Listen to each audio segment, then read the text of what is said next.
We're gonna paint an animal in the sketchbook and you're gonna wanna call it by its Disney name, but we are not doing that. We do not mess with Disney here. Watercolor paper, watercolor paints. It's gonna be like two V's, except they're gonna go this way. This is not explaining it very well. We're gonna paint an oval with a big V on one end and a small V on the other end. This is a blue tang. We're gonna make the mouth a little tiny V. Then on the opposite end, you're gonna do a V in the other direction, and that's gonna be where the tail is. Then you connect the two with an oval, but we're gonna leave a little open space where it's just the white of the paper showing behind the smaller V.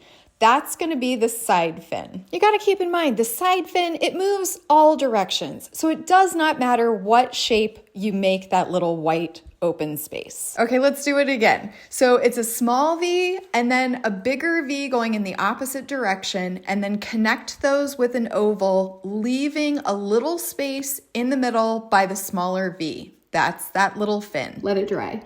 Now we're gonna add yellow for the tail and the little side fin. The tail is a triangle, and then you just fill in the space. Everything else is just black, and we're gonna make this shape, which I will explain, but you have a choice. You could do it with a brush pen.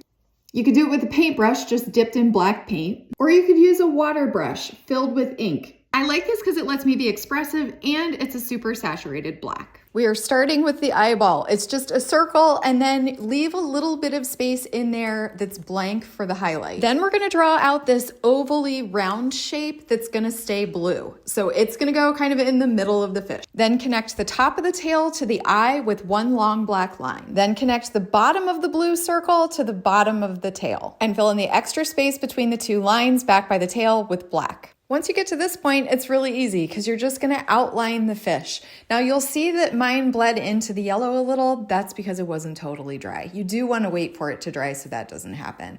But so after you outline it, you can add a little line to the bottom to be an indicator of sort of that bottom fin, and then give him a gill. So let's go through the whole thing one more time. You're doing the eyeball, and then you're doing the circle. Then you're connecting the eyeball to the back top part of the tail. Then you go around the bottom of the circle and connect it to the bottom of the tail, filling in the in-between part. Then you outline the fish and do all the little details. I added a highlight to the eye with a white gel pen, and I also outlined some of the black just to give it more emphasis.